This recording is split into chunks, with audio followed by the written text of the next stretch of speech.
Pelaku kasus pembunuhan Subang berhasil lolos, cara berlindung pelaku kasus Subang. Halo pemirsa yang setia mengawal kasus Subang, masih mengenai peristiwa di Subang, peristiwa yang menewaskan Tuti dan Amel, perkembangan baru kasus ini dan akhirnya akan diselesaikan. Dalam kasus pembunuhan ibu dan anak di Subang, Jawa Barat sampai memasuki bulan ke-11 masih belum terungkap, pelaku diduga berhasil lolos dan inilah cara berlindung pelaku kasus Subang. Dr. Sumi Hastri mengatakan bahwa pelaku seorang psikopat kerap melakukan sesuatu di luar nalar serta tidak pandang bulu, apakah saudara, ibu, adik, anak atau sahabatnya.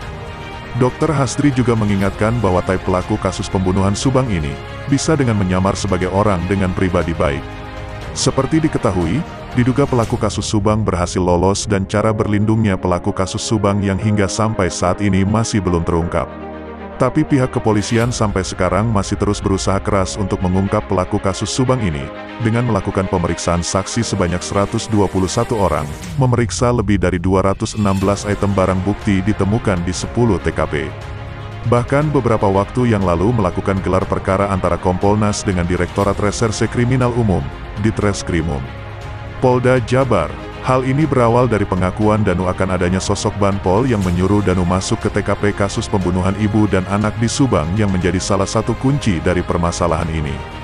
Dalam beberapa kali pemeriksaan tim penyidik polisi, saksi Danu mengaku saat membersihkan kamar mandi diminta Banpol di TKP yang telah dipasang polis lain. Menurut keterangan Danu, saat sedang mengambil foto di sekitar TKP dan Banpol mengajaknya masuk TKP dan menguras bak air. Dari kejadian itu, Danu makin mencuat dan dicurigai terlibat dalam kasus pembunuhan di Subang. Bahkan Danu merupakan salah satu saksi yang sering dipanggil penyidik dari kepolisian Jabar. Dikutip dari YouTube Anjas di Thailand berjudul, Akhir Penetapan KA5 US Subang. Yosef K0NFRONTAS1 Danu langsung. Anjas mereview pernyataan dari Yosef yang dikutip dari YouTube Koin 1077. Dalam hal ini, Anjas memberikan kesimpulan sendiri tentang oknum Banpol ini.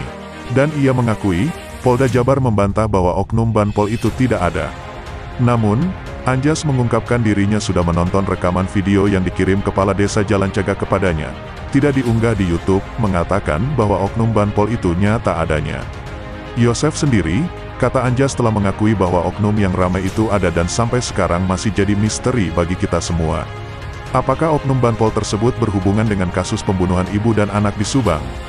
Menurut Anjas, soal pengakuan Danu yang mengklaim dirinya disuruh oleh oknum Banpol dimaksud untuk membersihkan kamar mandi sehari setelah kejadian, yaitu pada Kamis, tanggal 19 Agustus tahun 2021, bisa saja karena kemalasan oknum Banpol itu.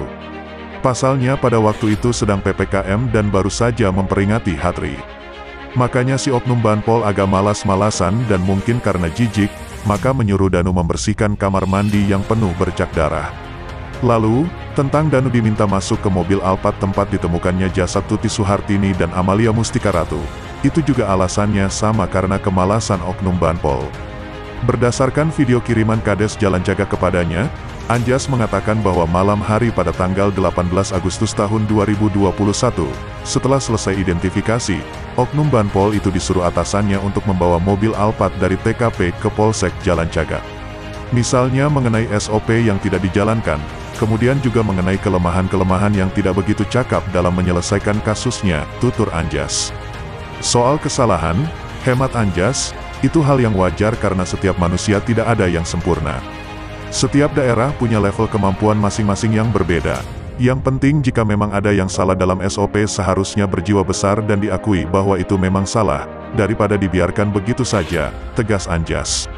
Anjas berpendapat isu oknum Banpol bukanlah sesuatu hal yang fundamental. Dia terlibat dalam kasus pembunuhan ibu dan anak di Subang ini, karena berhubungan dengan identifikasi, bukan bagian dari pelaku. Tapi, tegas Anjas, harus diakui oknum Banpol ini melakukan kesalahan yang tidak sesuai SOP karena kemalasannya tadi.